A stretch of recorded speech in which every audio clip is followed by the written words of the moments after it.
Un samedi après-midi de juin 1983, dans une rue tranquille d'Angers, une fillette de 8 ans disparaissait sans laisser de traces.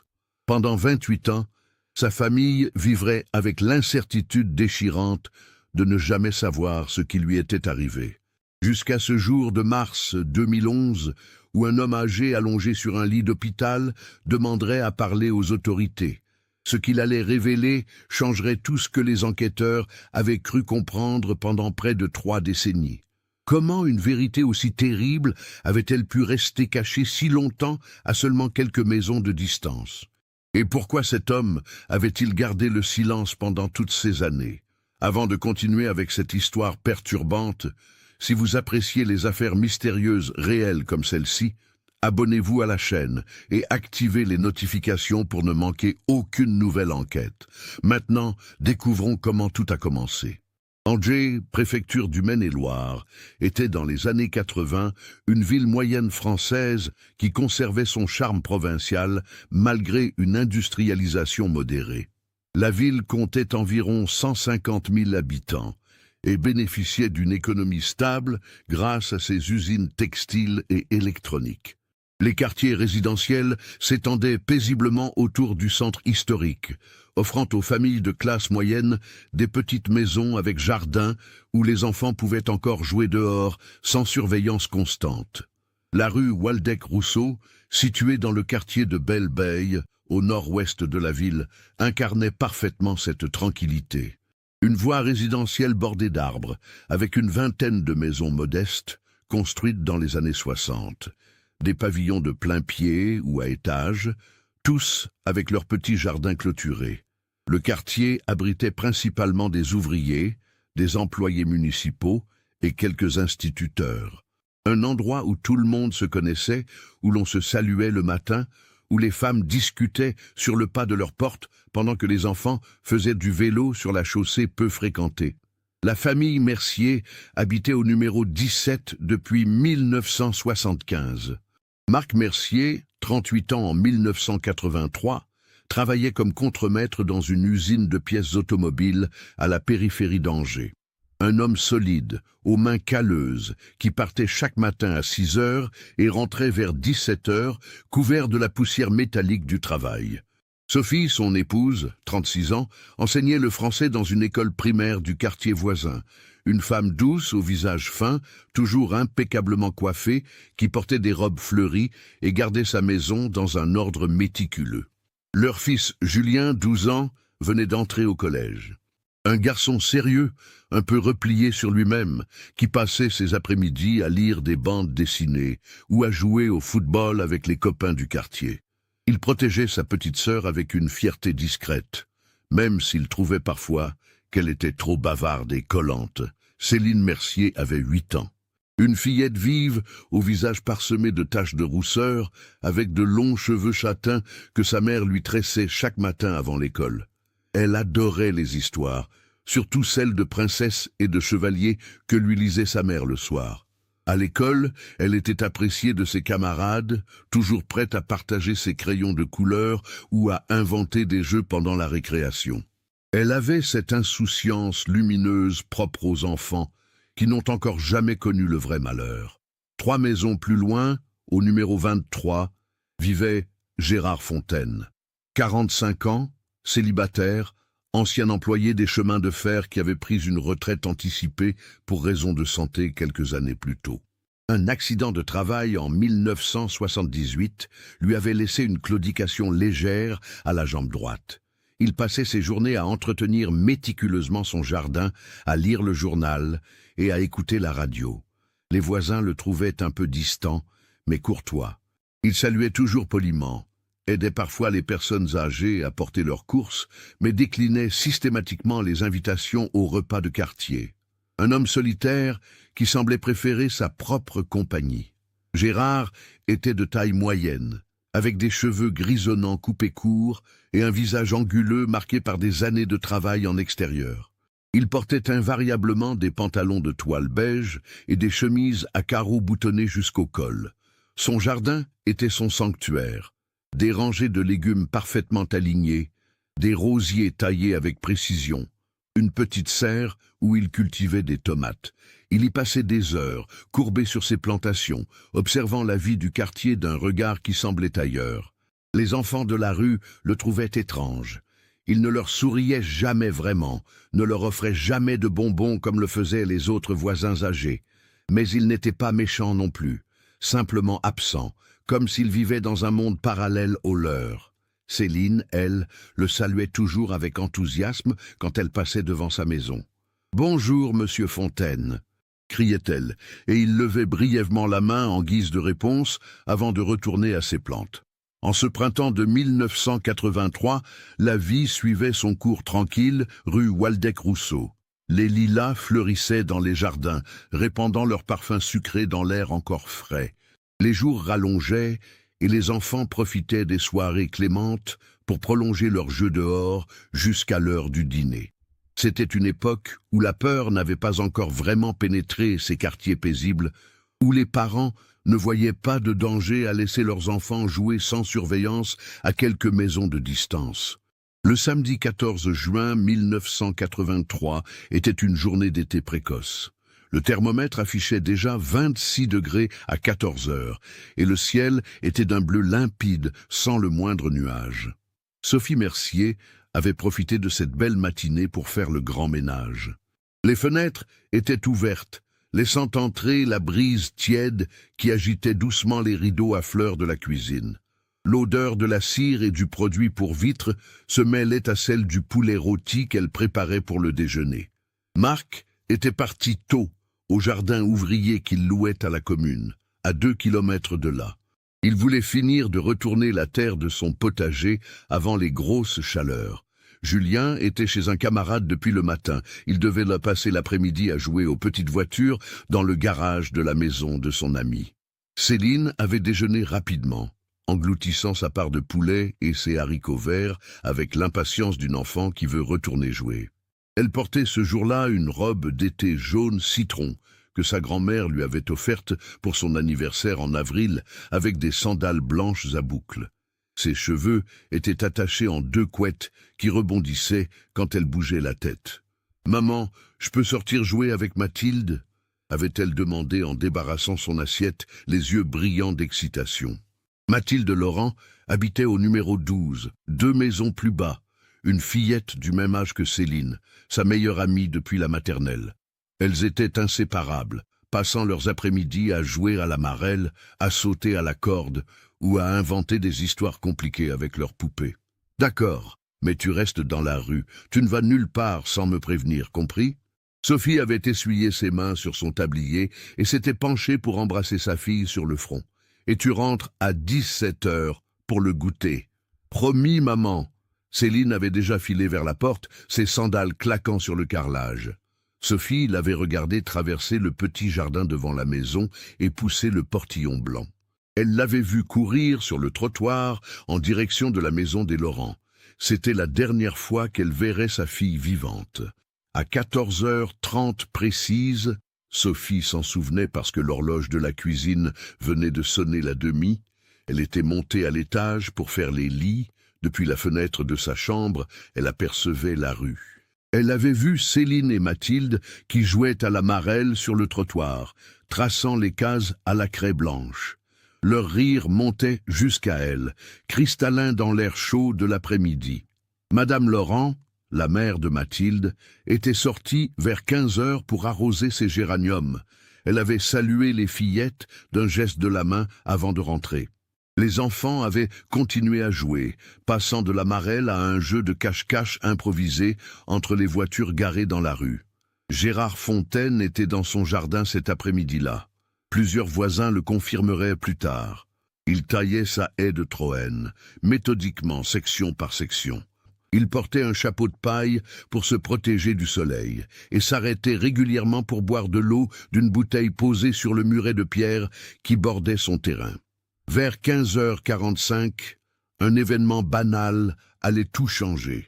Mathilde avait été appelée par sa mère. Sa grand-mère venait d'arriver à l'improviste et voulait l'emmener faire des courses au centre-ville. La fillette était entrée chez elle en courant, laissant Céline seule dans la rue. C'était un détail crucial que l'enquête établirait précisément par la suite. Madame Laurent se souvenait parfaitement de l'heure. Sa belle-mère était arrivée juste avant 16 heures moins le quart. Elle avait regardé la pendule en l'entendant frapper à la porte. Elle avait appelé Mathilde, qui était rentrée immédiatement. Par la fenêtre, elle avait vu Céline qui restait dehors, debout sur le trottoir, semblant hésiter sur ce qu'elle allait faire. Une voisine du numéro 15, Madame Garnier, avait témoigné avoir vu Céline à ce moment précis. Elle sortait ses poubelles et se souvenait de la petite robe jaune qui brillait au soleil. Elle avait demandé à Céline, « Tu ne joues plus avec Mathilde ?»« Elle est partie avec sa mamie », avait répondu la fillette avec une moue déçue. « Tu veux rentrer chez toi ?»« Non, je vais dessiner sur le trottoir encore un peu. » C'étaient les dernières paroles que quelqu'un aurait avec Céline Mercier. Madame Garnier était rentrée chez elle. Elle estimait qu'il devait être environ 16 heures moins le quart, peut-être 16 heures moins 10. Elle n'avait pas regardé l'heure précisément, mais elle se souvenait que son émission préférée allait commencer à 16 heures et qu'elle était rentrée un peu avant pour ne pas la manquer. À 16h15, le facteur était passé rue Waldeck-Rousseau pour une livraison recommandée au numéro 9. Il n'avait remarqué aucun enfant dans la rue à ce moment-là. Il en était certain, parce qu'il adorait les enfants et leur parlait toujours quand il en croisait. La rue était déserte, silencieuse sous le soleil de l'après-midi. Sophie Mercier avait fini son ménage vers 16h30. Elle était descendue pour préparer le goûter, du pain avec du chocolat et un verre de lait, comme tous les jours. Elle avait regardé par la fenêtre de la cuisine. Pas de petite robe jaune dans la rue. Elle avait pensé que Céline était peut-être retournée chez Mathilde, même si c'était étrange qu'elle n'ait pas prévenu. À 17h, le goûter refroidissait sur la table. Sophie commençait à s'inquiéter. Elle était sortie dans la rue, avait appelé « Céline, Céline !» Aucune réponse. Elle était allée frapper chez les Laurent. Non, Mathilde était partie avec sa grand-mère depuis plus d'une heure, et Céline n'était pas venue. Le cœur de Sophie s'était serré. Elle était rentrée rapidement chez elle pour vérifier si sa fille n'était pas revenue pendant qu'elle était chez les voisins. La maison était vide. Elle avait couru dans la rue, frappant à toutes les portes. Personne n'avait vu Céline. La panique montait dans sa gorge, rendant sa voix de plus en plus aiguë à mesure qu'elle criait le nom de sa fille. Marc était rentré du jardin ouvrier à 17h30 et avait trouvé sa femme en larmes, entourée de voisins inquiets. Sans perdre une seconde, il avait couru jusqu'à la cabine téléphonique au bout de la rue et avait appelé la gendarmerie. À 18h, 3 gendarmes arrivaient rue Waldeck-Rousseau. À 19h, toute la rue était mobilisée pour chercher. Les hommes ratissaient les jardins, les garages, les hangars. Les femmes téléphonaient aux familles, aux amis, à tous ceux qui auraient pu voir quelque chose. Julien était rentré de chez son copain et pleurait, recroquevillé dans un coin du salon, ne comprenant pas ce qui se passait. La nuit tombait sur Angers, la petite Céline Mercier avait disparu sans laisser la moindre trace. Les premières 48 heures après la disparition de Céline furent un tourbillon chaotique de recherches frénétiques, d'interrogatoires et d'espoirs qui s'amenuisaient d'heure en heure. L'inspecteur Laurent Beaumont, un homme de 52 ans aux tempes grisonnantes et au regard fatigué, avait été dépêché d'Angers pour prendre en charge l'enquête. Vétéran de la police judiciaire avec 25 ans de service, il avait déjà travaillé sur plusieurs affaires de disparition d'enfants. Il savait que chaque minute comptait. Le dimanche matin, plus de 200 personnes participaient aux recherches. Des voisins, des habitants des quartiers environnants, des pompiers, des gendarmes avec leurs chiens. Ils avaient fouillé systématiquement chaque mètre carré dans un rayon de 5 km autour de la rue Waldeck-Rousseau. Les bois de Belleveille, le parc municipal, les berges de la Maine, les friches industrielles, les caves, les greniers, les puits abandonnés. Rien, pas un vêtement, pas un jouet, pas le moindre indice. Les enquêteurs avaient interrogé chaque résident de la rue. Tout le monde avait un alibi vérifiable pour la période cruciale entre 16h et 16h30. Madame Garnier regardait sa télévision. Son mari pouvait le confirmer. Madame Laurent était en ville avec sa fille et sa belle-mère. Des commerçants les avaient vus. Les autres familles étaient chez elles. Plusieurs personnes pouvaient attester de leur présence. Gérard Fontaine jardinait, au moins 3 voisins l'avaient aperçu dans son jardin à différents moments de l'après-midi. Les gendarmes avaient établi des barrages routiers dans toute la région. Des avis de recherche avec la photo de Céline, celle de sa photo de classe, où elle souriait avec ses 2 couettes et son pull bleu marine, avaient été placardés partout. Dans les gares, les supermarchés, les écoles, les cabinets médicaux. La presse locale s'était emparée de l'affaire. Le Courrier de l'Ouest titrait en première page « Une fillette de 8 ans disparaît mystérieusement à Angers ». Sophie Mercier ne dormait plus. Elle passait ses nuits assise à la table de la cuisine, les yeux fixés sur la porte, attendant que sa fille rentre. Elle avait arrêté de manger. En quelques jours, son visage s'était creusé, des cernes violacées soulignaient ses yeux rougis par les larmes. Elle parlait peu, sursautait au moindre bruit. Marc essayait de la réconforter, mais il était lui-même au bord de l'effondrement. Il s'était mis en arrêt maladie, incapable de retourner travailler, alors que sa fille était quelque part, peut-être en danger, peut-être appelant à l'aide. Julien s'était refermé complètement. Il refusait d'aller au collège, restait enfermé dans sa chambre. Il se reprochait de ne pas avoir été là cet après-midi, pensant qu'il aurait pu protéger sa petite sœur. La culpabilité le rongeait, irrationnelle mais tenace. Les premières théories avaient émergé rapidement. Un enlèvement par un pédophile, un inconnu qui serait passé en voiture et aurait attiré l'enfant. Mais comment? En plein après-midi, dans une rue où les gens étaient chez eux, fenêtres ouvertes? Personne n'avait entendu de cris, de pleurs, le bruit d'une voiture qui démarre précipitamment. C'était comme si Céline s'était volatilisée. Une autre hypothèse, la fugue. Mais Céline n'avait que 8 ans. Elle était heureuse chez elle. Elle n'avait aucune raison de partir. Et surtout, comment aurait-elle pu aller quelque part sans être vue, sans argent, sans vêtements de rechange? Les semaines passèrent. Les recherches se poursuivaient, mais avec moins d'intensité. La vie du quartier reprenait lentement, même si personne ne se sentait plus vraiment en sécurité. Les mères ne laissaient plus leurs enfants jouer dehors sans surveillance. Les rires avaient disparu de la rue Waldeck-Rousseau. L'inspecteur Beaumont était venu personnellement voir les Mercier 2 mois après la disparition. Ils s'étaient assis dans leur salon qui sentait leur enfermer. Les fenêtres n'étaient plus ouvertes, comme si la famille avait peur que le malheur entre à nouveau. Il leur avait dit la vérité avec une franchise douloureuse. Sans nouvelles pistes, sans témoins, sans corps, l'enquête allait être classée en sommeil. Ils continueraient à chercher, bien sûr, mais les chances de retrouver Céline vivante s'amenuisaient de jour en jour. Sophie avait éclaté en sanglots. Marc avait serré les poings si fort que ses jointures étaient devenues blanches. Julien, assis dans l'escalier d'où il écoutait la conversation, avait fermé les yeux pour retenir ses larmes. Les années s'écoulèrent avec une lenteur insupportable. Sophie avait repris l'enseignement en septembre 1984, mais elle n'était plus la même. Ses collègues disaient qu'elle avait perdu sa légèreté, son sourire. Elle faisait son travail mécaniquement, correctement, mais sans la passion qu'elle y mettait avant.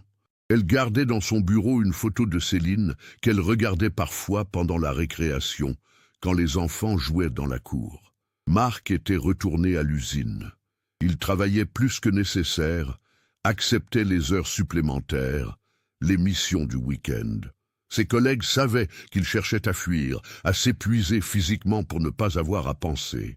Le soir, il s'asseyait devant la télévision et regardait sans voir, une bière à la main. Le couple s'était éloigné l'un de l'autre. Il ne parlait plus de Céline, comme si prononcer son nom faisait trop mal. La chambre de la fillette était restée intacte, porte fermée. Personne n'y entrait. C'était devenu un sanctuaire silencieux où le temps s'était arrêté ce samedi de juin. Julien avait grandi dans l'ombre de sa sœur disparue. Au collège, puis au lycée, il était le frère de la petite qui a disparu. Il avait développé un caractère renfermé, évitant les amitiés trop proches. Il était parti faire ses études à Nantes, soulagé de quitter cette maison hantée par l'absence. Il téléphonait à ses parents chaque semaine par devoir, mais les conversations étaient brèves, tendues. Il avait construit sa vie loin d'Angers, loin de la rue Waldeck-Rousseau. Le quartier, lui aussi, portait les cicatrices de ce jour de juin. Les Laurent avaient déménagé en 1985. Madame Laurent ne supportait plus de vivre dans cette rue, de croiser Sophie Mercier, qui la regardait parfois avec un reproche muet. Si seulement elle n'avait pas appelé Mathilde ce jour-là, si les fillettes étaient restées ensemble. D'autres familles étaient parties au fil des années. De nouveaux arrivants prenaient leur place, qui ne connaissaient pas l'histoire, qui laissaient leurs enfants jouer dehors sans savoir. Gérard Fontaine était resté. Il continuait sa vie solitaire, son jardinage méticuleux, ses promenades quotidiennes jusqu'à la boulangerie. Mais quelque chose avait changé en lui après la disparition. Les voisins qu'il avait connus avant remarquaient qu'il semblait encore plus distant, presque fantomatique. Il ne sortait plus que très tôt le matin ou en fin d'après-midi, comme s'il évitait les heures où les gens étaient dehors. Son visage s'était creusé, vieilli prématurément. Il avait développé une toux persistante qu'il cachait derrière son mouchoir. Chaque année, le 14 juin, un article paraissait dans le journal local. Il y a X ans, Céline Mercier disparaissait à Angers. La photo de la fillette souriante, un appel à témoins qui ne donnait jamais rien. Les années passaient, 5 ans, 10 ans, 15 ans. L'affaire était devenue un cold case, un de ces mystères non résolus qui hantent une ville. Sophie allumait une bougie chaque 14 juin. Elle se rendait à l'église du quartier et priait, même si elle ne croyait plus vraiment. Elle priait pour que sa fille ait été épargnée, pour que si elle était morte, cela ait été rapide, sans souffrance. Elle priait surtout pour avoir la force de continuer à vivre avec ce vide béant dans sa poitrine. En 2011, 28 ans après la disparition, Sophie avait 64 ans. Elle était à la retraite depuis 3 ans. Ses cheveux étaient blancs, son dos s'était courbé. Marc avait 66 ans et des problèmes cardiaques. Il vivait toujours rue Waldeck-Rousseau, dans cette même maison. Julien, 40 ans maintenant, était comptable à Nantes, marié, père de 2 enfants que ses parents voyaient rarement. La vie avait continué, mais elle n'avait jamais vraiment repris.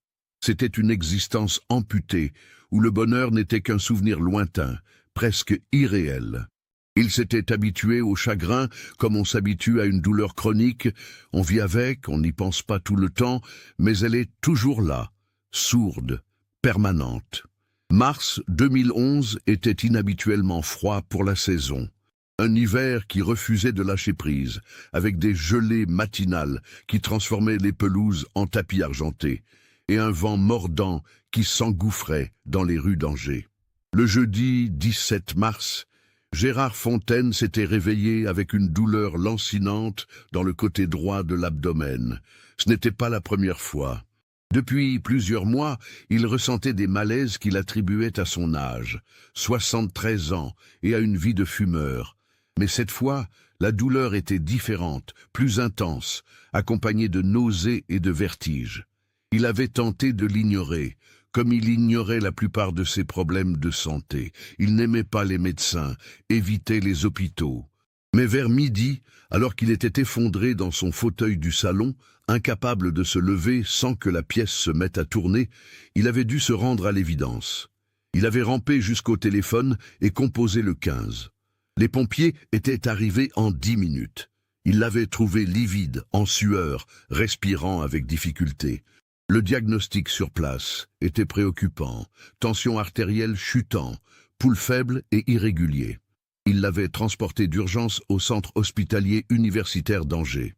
Aux urgences, les examens s'étaient enchaînés rapidement. Scanner, analyse sanguine, échographie. Le docteur Agnès Cartier, chef du service d'oncologie, une femme d'une 50aine d'années au regard direct et à la voix posée, était venue lui annoncer les résultats le lendemain matin. Elle s'était assise sur la chaise, à côté de son lit, avait pris une respiration avant de parler. « Monsieur Fontaine, j'ai les résultats de vos examens. Nous avons identifié une masse importante au niveau du foie, ainsi que plusieurs métastases dans les poumons et les os. Il s'agit d'un cancer hépatocellulaire à un stade très avancé. » Gérard l'avait regardé sans ciller. Une partie de lui le savait déjà. La fatigue écrasante des derniers mois, la perte de poids qu'il avait remarquée mais refusé de reconnaître, c'est tout qui empirait. Il avait demandé, la voix rauque, « Combien de temps ?» Le docteur Cartier n'avait pas détourné le regard. « Quelques semaines, peut-être 2 mois au maximum. Je suis désolé. » Cette nuit-là, seul dans sa chambre d'hôpital, Gérard n'avait pas dormi. Il regardait le plafond blanc, écoutait les bips réguliers des machines, les pas feutrés des infirmières dans le couloir. Pour la première fois depuis 28 ans, il s'autorisait à penser vraiment à ce jour de juin 1983, à cet après-midi qui avait tout changé, à ce secret qu'il portait comme un fardeau écrasant et qui l'avait rongé de l'intérieur aussi sûrement que le cancer qui le tuait maintenant. Il avait toujours su que ce moment viendrait. Dans ces moments les plus sombres, il l'avait même espéré, cette libération finale. Mais maintenant qu'elle était là, imminente, il se rendait compte qu'il ne pouvait pas partir en emportant cette vérité. Il avait 73 ans. Il n'avait ni femme ni enfant, aucune famille, quelques connaissances qui viendraient peut-être à son enterrement par politesse. Sa vie était une coquille vide qu'il avait construite autour de son silence. Les jours suivants, tandis que les médecins mettaient en place des soins palliatifs pour gérer sa douleur, Gérard luttait contre lui-même. Une partie de lui voulait emporter le secret dans la tombe. C'était plus simple, plus sûr. Il serait mort et tout serait fini. Mais une autre partie, celle qui s'était érodée pendant 28 ans de culpabilité, lui disait que ce n'était pas juste. Pas pour elle, pas pour sa famille. Le dimanche 20 mars au soir, il avait pris sa décision. Il avait demandé à voir un aumônier. Une infirmière, surprise, rien dans son dossier n'indiquait qu'il était croyant, avait contacté le père Michel Arnaud, 68 ans, prêtre attaché à l'hôpital depuis 15 ans. Le père Arnaud était arrivé dans la chambre vers 20 heures. Un homme de stature imposante, avec une barbe blanche et des yeux d'un bleu très clair, qui semblait voir au-delà des apparences. Il s'était assis près du lit de Gérard et avait attendu, patient. « Mon père » avait commencé Gérard, la voix tremblante. « Je ne suis pas venu vers l'église pour chercher le pardon divin. Je ne crois pas que je le mérite. Mais il y a quelque chose que je dois dire avant de mourir. Quelque chose qui concerne d'autres personnes et qui doit être révélé. » Le père Arnaud avait hoché la tête. « Je vous écoute, mon fils. Mais ce que je vais vous dire... » Gérard avait fermé les yeux, cherchant ses mots. « Ce n'est pas une confession. Je veux que ce soit transmis aux autorités, immédiatement. Vous comprenez ?» Le prêtre avait froncé les sourcils, inquiet maintenant. « Si c'est quelque chose qui concerne un crime, vous devez savoir que je ne suis pas tenu au secret de la confession si vous me le dites en dehors de ce cadre. Et si c'est grave, il serait plus approprié de parler directement à la police. C'est ce que je veux. Mais je veux que vous soyez là aussi, s'il vous plaît. » Le père Arnaud avait acquiescé lentement. Il était descendu téléphoner à la police judiciaire d'Angers.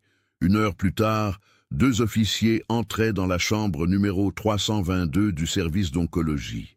L'un d'eux était le capitaine Thomas Giraud, 42 ans, visage carré et regard attentif. L'autre, la lieutenant Émilie Vasseur, 35 ans, cheveux courts, bloc-notes à la main. Le capitaine Giraud s'était présenté et avait installé un petit enregistreur sur la table de nuit. « Monsieur Fontaine, le père Arnaud nous a dit que vous aviez des informations importantes à communiquer. Nous vous écoutons. Prenez votre temps. » Gérard avait regardé le plafond un long moment. Sa main tremblait légèrement sur le drap blanc. Puis il avait commencé à parler et les mots, si longtemps retenus, s'étaient déversés comme un barrage qui cède. « Le 14 juin 1983, avait commencé Gérard d'une voix rauque. J'étais dans mon jardin. Je taillais ma haie, celle qui donne sur la rue. Il devait être 16 heures moins le quart, peut-être 16 heures moins 10. Il faisait très chaud, je me souviens. J'avais enlevé ma chemise et je ne portais qu'un maillot de corps. Le capitaine Giraud et la lieutenant Vasseur échangèrent un regard. Ils ne s'attendaient pas à ça. Le nom de Céline Mercier n'avait pas été prononcé depuis des années dans les bureaux de la police judiciaire. Le dossier était classé, stocké dans les archives. Une affaire non résolue parmi tant d'autres. Continuez, dit doucement le capitaine. J'ai vu la petite Céline Mercier seule sur le trottoir. Son amie venait de rentrer chez elle. Céline avait l'air de s'ennuyer. Elle faisait rebondir un petit ballon rouge contre le mur d'une maison. Puis elle s'est arrêtée et elle a regardé dans ma direction. Elle m'a fait un signe de la main comme elle le faisait toujours. Je lui ai rendu son salut. Gérard s'interrompit, pris d'une quinte de tout. Le père Arnaud lui tendit un verre d'eau qu'il but lentement. Ensuite, j'ai vu une voiture remonter lentement la rue. Une Renault 12 beige, je m'en souviens précisément parce que c'était le même modèle que celle de mon frère à l'époque. Elle roulait très lentement, peut-être 20 km/h. Ça m'a frappé parce que normalement, même si c'est une rue résidentielle, les gens roulent un peu plus vite. La lieutenant Vasseur notait frénétiquement. Cette information n'avait jamais été mentionnée dans aucun des témoignages de l'époque. La voiture s'est arrêtée à la hauteur de Céline. Le conducteur a baissé sa vitre côté passager. Je ne pouvais pas entendre ce qu'il disait. J'étais trop loin, et il y avait le bruit de ma tondeuse électrique qui tournait au ralenti. Mais j'ai vu Céline s'approcher de la voiture. Elle s'est penchée vers la fenêtre, comme si elle parlait avec la personne à l'intérieur. Le capitaine Giraud se pencha en avant. « Vous avez vu le conducteur ?» ?»« Oui. C'était un homme plutôt jeune, peut-être 30 à 35 ans, cheveux bruns, courts, il portait des lunettes de soleil, je crois. Je ne peux pas vous donner plus de détails, j'étais à une quinzaine de mètres. Et ensuite, Gérard ferma les yeux, comme si revivre ce moment lui était physiquement douloureux. Céline a fait le tour de la voiture et est montée côté passager. La portière s'est refermée, la voiture est repartie doucement, a tourné au bout de la rue et a disparu. Tout ça a pris, je ne sais pas, peut-être 2 minutes, 3 au maximum. Un silence pesant tomba dans la chambre. Le capitaine Giraud regardait fixement Gérard, essayant de comprendre. « Monsieur Fontaine, dit-il d'une voix très contrôlée, vous êtes en train de nous dire que vous avez vu Céline Mercier monter volontairement dans une voiture avec un inconnu et vous ne l'avez jamais signalé aux autorités. Pendant 28 ans, les larmes coulaient maintenant sur le visage émacié de Gérard. Je sais ce que j'ai fait, ou plutôt ce que je n'ai pas fait. Mais pourquoi? Bon sang, pourquoi? Gérard pleurait ouvertement maintenant, son corps frêle, secoué de sanglots. Le père Arnaud posa une main apaisante sur son épaule. « Parce que ce n'était pas un inconnu, » murmura Gérard. « J'ai reconnu la voiture, et j'ai reconnu l'homme. » La lieutenant Vasseur leva brusquement les yeux de son bloc-notes. « Qui était-ce » ? Robert Laurent, le père de Mathilde, la meilleure amie de Céline, le mari de leur voisine. Cette révélation tomba comme une bombe dans la petite chambre d'hôpital. Le capitaine Giraud se leva brusquement, fit quelques pas vers la fenêtre, se passa la main dans les cheveux. Il essayait de comprendre, de faire le lien avec ce qu'il savait du dossier. « Les Laurent, dit-il en se retournant. Ils ont déménagé en 1985, c'est ça ? Oui, confirma Gérard, environ 2 ans après la disparition. Et vous êtes certain que c'était lui ? Absolument certain. Je le voyais tous les jours. Sa voiture était toujours garée devant sa maison. Je reconnaîtrais cette Renault entre 1000. Elle avait une rayure sur l'aile avant droite, un petit impact que Robert avait fait en se garant trop près d'un poteau. Le capitaine se rassit lentement. Racontez-moi exactement ce qui s'est passé après. Minute par minute. Gérard but encore une gorgée d'eau, rassembla ses forces. Sur le moment, je n'ai pas compris. Je me suis dit que peut-être Robert ramenait Céline chez elle, ou qu'il l'emmenait rejoindre Mathilde quelque part. Les familles se connaissaient bien.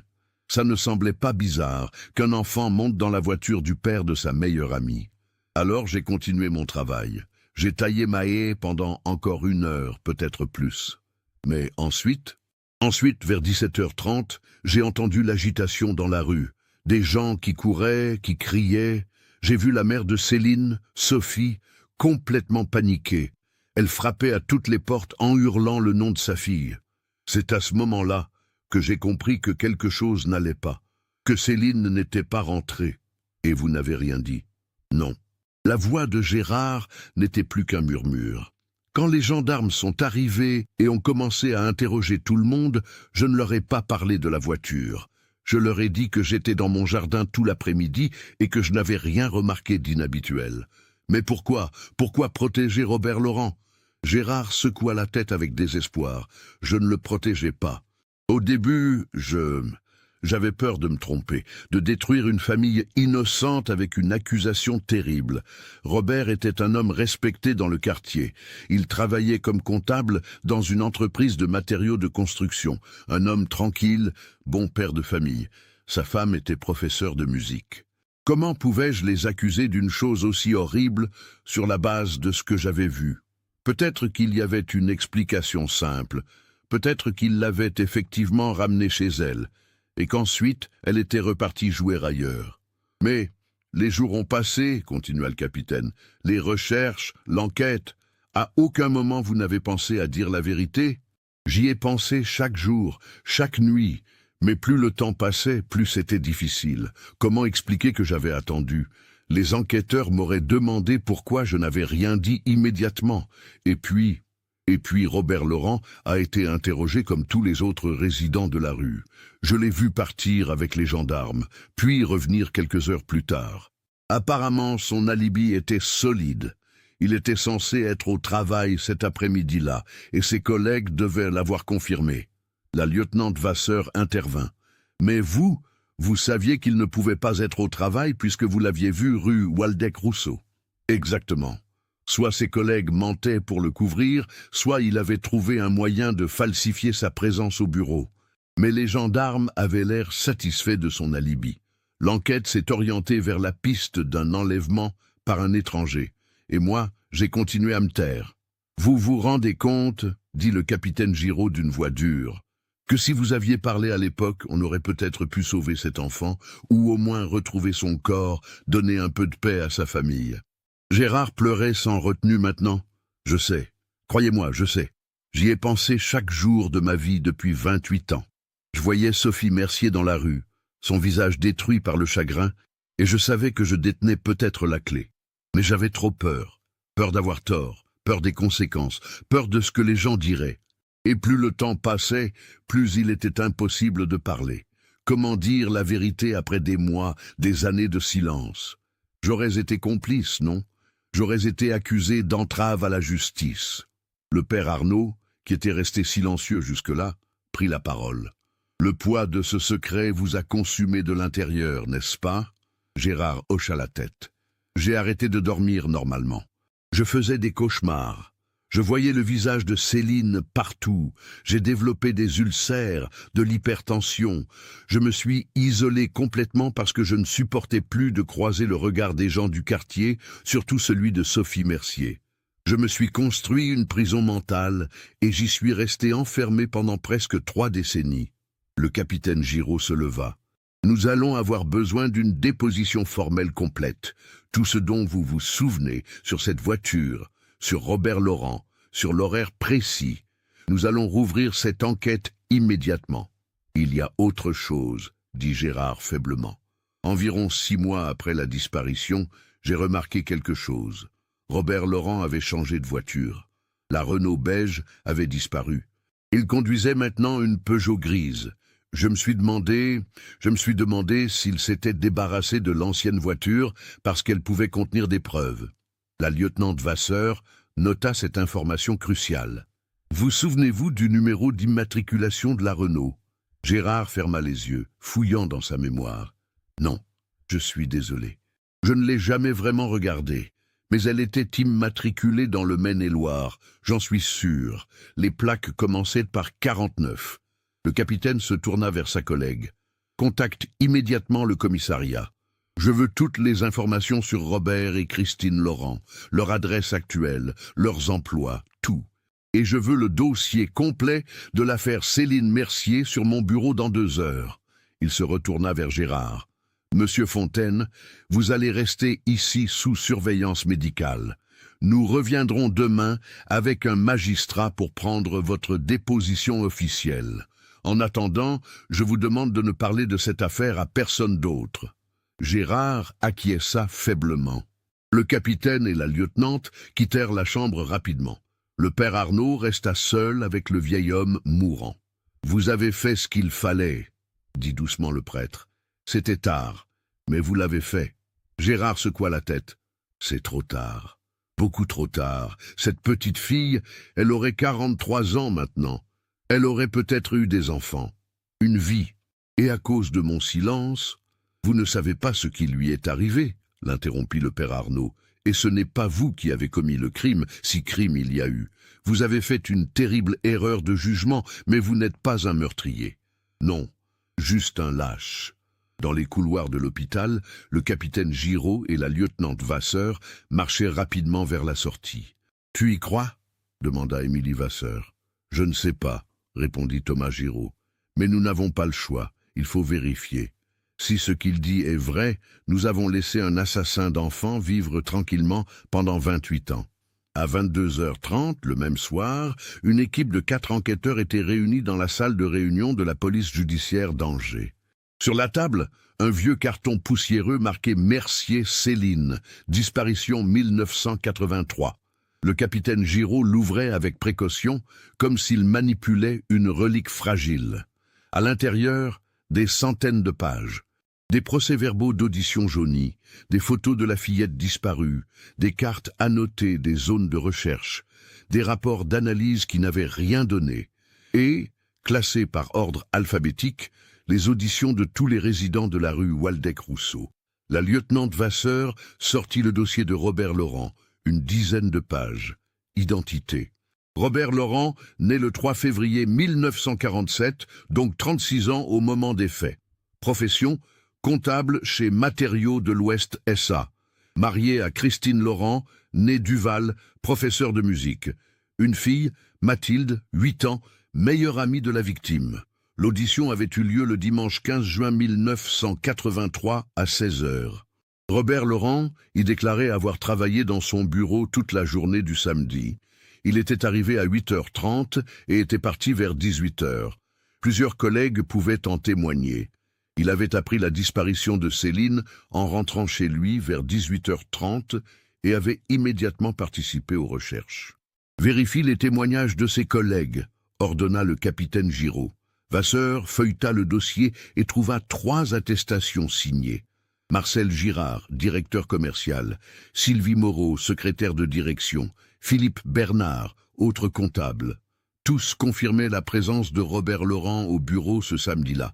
Il l'avait vu dans les couloirs, à la machine à café, à son poste de travail. « Ces témoignages ont été recueillis quand » demanda le capitaine. « Le 17 juin, 2 jours après l'audition de Laurent. »« Par qui ?» Vasseur vérifia. « Lieutenant Marchand, il est mort en 1998, cancer. » Le capitaine Giraud tambourinait des doigts sur la table, réfléchissant. Si Fontaine dit vrai, ces 3 personnes ont menti, ou bien Laurent a truqué sa présence d'une manière ou d'une autre. Il faut retrouver ces témoins. Un jeune enquêteur, le lieutenant Kevin Leroy, leva la main. « Chef, j'ai trouvé l'adresse actuelle des Laurent. Ils habitent à Cholet, à 50 km d'ici, rue de la Paix, numéro 24. Il est toujours comptable. Elle est à la retraite depuis 2009. La fille, Mathilde, vit à Paris. Elle est avocate. » Bien. Demain matin à 7h, on va leur rendre une petite visite. En attendant, je veux tout savoir sur eux. Leurs finances, leurs déplacements, leurs antécédents. Tout. L'équipe se mit au travail. Les heures passèrent. À 3h du matin, la lieutenante Vasseur poussa une exclamation. « Chef, regarde ça !» Elle avait demandé à consulter les archives des immatriculations de véhicules du Maine-et-Loire pour 1983. La liste des Renault 12 immatriculés au nom de Robert Laurent affichait un résultat. Renault 12 beige immatriculé le 15 mars 1980. Numéro 446 CFZ 49.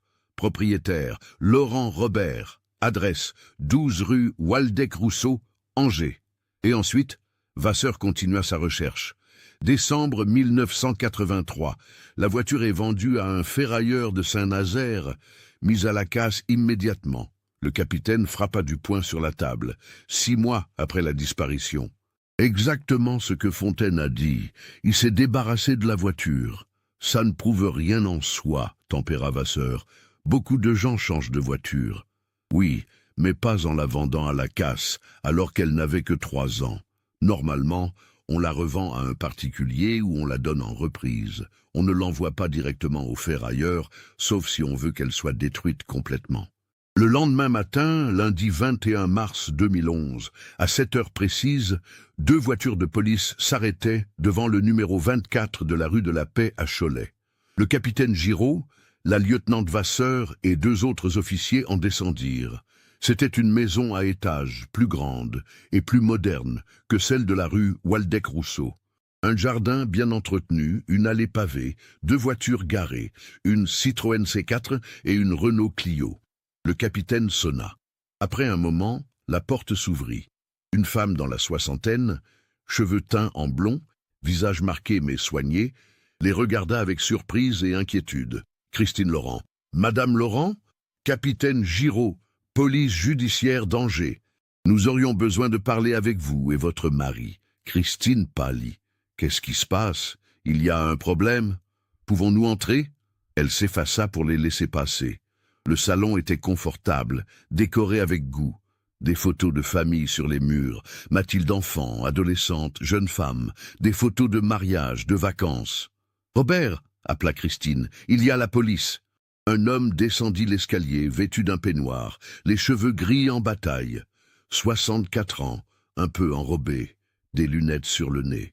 Il se figea en voyant les 4 policiers dans son salon. « Monsieur Laurent ?» dit le capitaine Giraud. « Nous enquêtons sur une vieille affaire, la disparition de Céline Mercier en juin 1983 à Angers. » Robert Laurent ne scia pas. « Je m'en souviens, c'était terrible, elle était la meilleure amie de notre fille. Mais pourquoi venir nous voir maintenant, après toutes ces années ?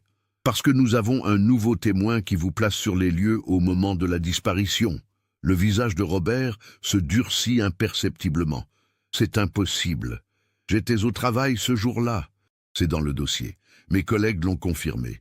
Un témoin affirme vous avoir vu dans votre Renault 12 beige, rue Waldeck-Rousseau, vers 16 heures. Il vous a vu parler à Céline Mercier et la faire monter dans votre voiture.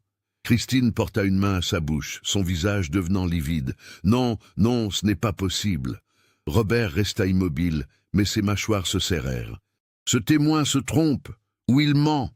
J'étais au bureau. Pourtant, vous vous êtes débarrassé de cette voiture 6 mois après la disparition. Vous l'avez envoyée directement à la casse. Pourquoi? Elle avait des problèmes mécaniques. J'en ai acheté une autre. Vraiment? Une voiture de 3 ans avec des problèmes assez graves pour justifier sa destruction complète? Vous ne trouvez pas ça étrange? » Robert se redressa, croisant les bras. « Je veux parler à un avocat. Je ne dirai rien de plus sans avocat. » Le capitaine Giraud fit signe à ses collègues. « Robert Laurent, vous êtes placé en garde à vue dans le cadre de l'enquête sur la disparition de Céline Mercier. Vous avez le droit de garder le silence et de prévenir un avocat. » Tandis qu'on menottait Robert, Christine s'effondra sur le canapé en sanglots. « Je ne comprends pas. Robert, dis-leur que ce n'est pas vrai. Dis-leur !» Mais Robert Laurent gardait le silence, le regard fixe, tandis qu'on l'emmenait vers la voiture de police. Au commissariat d'Angers, Robert fut placé en cellule de garde à vue. Son avocat, maître François Delorme, un homme en costume gris aux traits sévères, arriva 2 heures plus tard. Ils eurent un entretien privé de 45 minutes. À 14 heures, Robert Laurent était conduit dans la salle d'interrogatoire. Présent, le capitaine Giraud, la lieutenante Vasseur, maître Delorme et un juge d'instruction, le magistrat Henri Leblanc, 60 ans, qui avait été saisi du dossier dans la matinée. « Monsieur Laurent, » commença le juge, « vous êtes entendu dans le cadre d'une enquête préliminaire concernant la disparition présumée inquiétante et la séquestration possible de Céline Mercier, mineure de 8 ans, survenue le 14 juin 1983 à Angers. Vous avez été informé de vos droits. Souhaitez-vous faire une déclaration ?» Robert regarda son avocat qui hocha la tête. Il prit une longue inspiration. « J'étais à mon bureau ce jour-là. »« Nous avons vérifié, » dit le capitaine Giraud. « Votre entreprise, Matériaux de l'Ouest, fermait exceptionnellement à 13 heures les samedis d'été. Vos prétendus témoins ne pouvaient pas vous avoir vu travailler tout l'après-midi puisque le bureau était vide. » Robert blêmit. Maître Delorme feuilletait frénétiquement ses notes. De plus, continua Vasseur, nous avons contacté Marcel Girard et Philippe Bernard. Tous deux sont à la retraite et vivent encore dans la région. Confrontés aux horaires réels de l'entreprise, ils ont admis que vous leur aviez demandé un faux témoignage. Vous leur aviez dit que vous aviez un problème personnel, que vous étiez absent du bureau cet après-midi-là pour des raisons que vous ne pouviez pas révéler, et qu'il vous fallait un alibi. Par amitié, ils avaient accepté. Quant à Sylvie Moreau, elle est décédée en 2004, mais sa fille nous a remis son journal intime où elle mentionnait avoir menti pour vous. Le silence dans la salle était écrasant. Robert Laurent baissa la tête. « Je n'ai pas tué Céline », murmura-t-il finalement. « Alors expliquez-nous ce qui s'est passé ce jour-là », dit le juge Leblanc, « parce que pour l'instant, tout vous accuse. » Robert ferma les yeux. Ses mains tremblaient sur la table. Après un long moment, il commença à parler, et la vérité terrible, inattendue, émergea enfin après 28 ans de silence. « Ce jour-là, » commença Robert d'une voix brisée, « je n'étais pas au travail. J'avais rendez-vous avec quelqu'un, une femme, à l'hôtel Le Bretagne, près de la gare. Nous nous voyions depuis 6 mois, une liaison. Christine ne savait rien. Christine, qui avait été autorisée à assister à l'interrogatoire en tant que partie civile potentielle, laissa échapper un sanglot. « L'hôtel peut confirmer » demanda le capitaine. « Non, nous utilisions toujours de faux noms, et c'était il y a 28 ans. Ils n'auront plus les registres. Le nom de cette femme ?» Robert hésita, puis murmura « Sylvie Moreau, la secrétaire de mon entreprise. » Christine se leva brusquement et sortit de la salle, des sanglots secoués dans tout son corps. Une policière la suivit. « Continuez, » dit sèchement le juge. « J'étais censé rester à l'hôtel tout l'après-midi, mais Sylvie a dû partir plus tôt. Un problème familial, je ne me souviens plus exactement. Il était environ 15h45. Je suis remonté dans ma voiture et j'ai décidé de rentrer chez moi.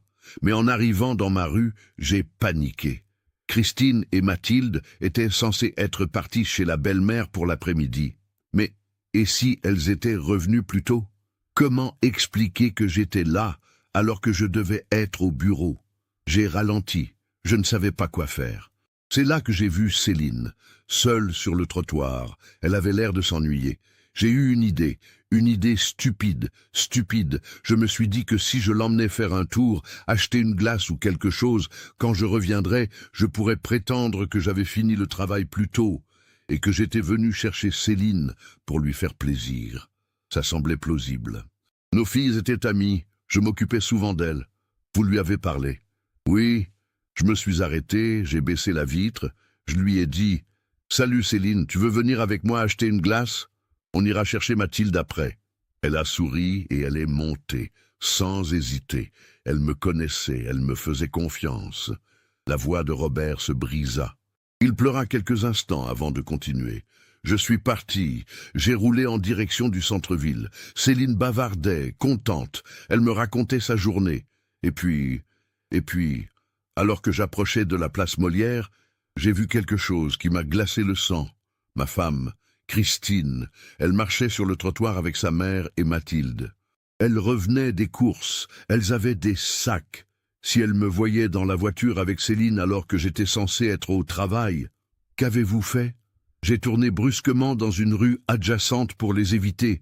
J'étais en panique totale, je ne savais plus quoi faire. Je ne pouvais pas ramener Céline maintenant, Christine allait me voir. Elle allait se demander pourquoi j'étais là. L'alibi que j'avais imaginé ne marchait plus. J'ai continué à rouler, sans direction précise, essayant de réfléchir. Et Céline? Elle a commencé à s'inquiéter. Elle demandait « Monsieur Laurent, où on va? Vous n'allez pas au marchand de glace ?» Je lui répondais que oui, qu'on y allait, qu'il fallait juste que je trouve une place pour me garer. Mais je mentais, je roulais au hasard dans Angers, complètement perdu. Robert prit sa tête entre ses mains, le corps secoué de tremblements. Puis j'ai eu une autre idée. Je me suis dit que j'allais la ramener, mais pas tout de suite. J'attendrai 1 heure ou 2, le temps que Christine et Mathilde rentrent à la maison. Ensuite, je ramènerai Céline, et je dirai qu'elle était venue avec moi faire une course, n'importe quoi. Entre-temps, je devais la garder quelque part où personne ne nous verrait. Où l'avez-vous emmenée? Il y avait un vieux hangar agricole abandonné, à environ 15 kilomètres d'Angers, sur la route de Beaufort-en-Vallée. Je le connaissais parce que j'allais parfois m'y garer avec Sylvie quand nous voulions être tranquilles. Un endroit isolé, personne ne venait jamais là. Le capitaine Giraud et la lieutenant Vasseur échangèrent un regard tendu. « Continuez !» Je suis arrivé au hangar vers 16h30 peut-être. Céline commençait vraiment à avoir peur maintenant. Elle demandait à rentrer chez elle. Elle voulait sa maman. J'essayais de la rassurer. Je lui disais que c'était un jeu, qu'on allait attendre un peu et puis rentrer. Mais elle pleurait. Elle voulait sortir de la voiture. Robert pleurait ouvertement maintenant, les mots sortant entre deux sanglots. Je l'ai fait descendre de la voiture. On est entré dans le hangar. C'était sombre. Il n'y avait pas d'électricité. Juste la lumière qui entrait par les fissures des murs en planche. Il y avait de vieux outils agricoles rouillés, de la paille pourrie. Céline était terrifiée. Elle criait qu'elle voulait rentrer. J'essayais de la calmer. Je lui promettais qu'on allait bientôt partir. Je lui ai dit que je devais juste passer un coup de téléphone et qu'après on rentrerait. Il y avait un téléphone là-bas? Non. J'ai menti. En vérité, je ne savais plus quoi faire. J'étais piégé dans mes propres mensonges. Je me suis dit que j'allais attendre 19h ou 20h, puis ramener Céline et inventer une histoire. Mais comment expliquer qu'elle avait disparu pendant 4 heures? Comment expliquer que je ne l'avais pas ramenée immédiatement? J'ai passé 2 heures dans ce hangar avec cette petite fille terrorisée. Elle pleurait, me suppliait de la ramener chez sa maman. Et moi je paniquais de plus en plus. J'ai réalisé que j'avais tout gâché. Que quoi que je fasse maintenant, j'allais me faire attraper.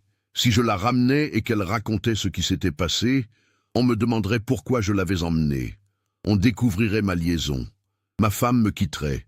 Je perdrais ma fille, mon travail, tout. Le juge Leblanc le regardait avec un mélange de dégoût et d'horreur. « Qu'avez-vous fait, monsieur Laurent ?» Robert leva vers lui des yeux remplis de larmes. « J'ai pris la pire décision de ma vie, la plus lâche, la plus impardonnable. Vers 18h30, j'ai dit à Céline que j'allais chercher de l'eau dans la voiture. Je suis sorti. Elle est restée à l'intérieur du hangar. Et moi, je suis remonté dans ma voiture, et je suis parti. Je l'ai abandonnée là. » Un silence de mort tomba dans la salle d'interrogatoire. Même Maître Delorme, habitué aux horreurs que peuvent commettre les humains, avait pâli. « Vous l'avez laissée seule », dit le capitaine Giraud d'une voix blanche. Une enfant de 8 ans, dans un hangar abandonné, à 15 kilomètres de chez elle, alors qu'il commençait à faire nuit. Oui, le mot était à peine audible. Et ensuite, je suis rentré chez moi. Christine et Mathilde étaient là. Elles venaient juste d'arriver. Je leur ai dit que j'avais fini le travail plus tôt. Christine m'a demandé si j'avais vu Céline, si je savais où elle était.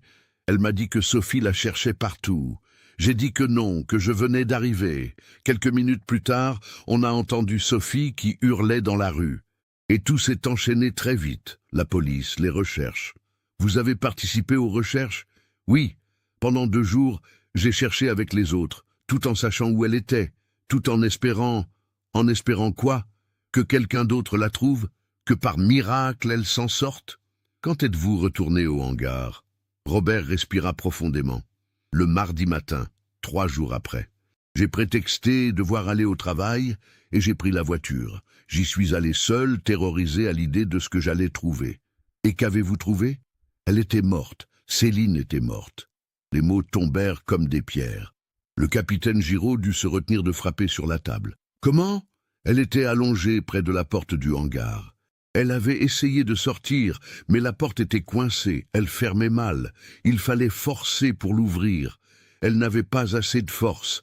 Elle était morte de froid, je pense, ou de déshydratation, peut-être de peur. Je ne sais pas. Elle avait les yeux ouverts. Elle me regardait.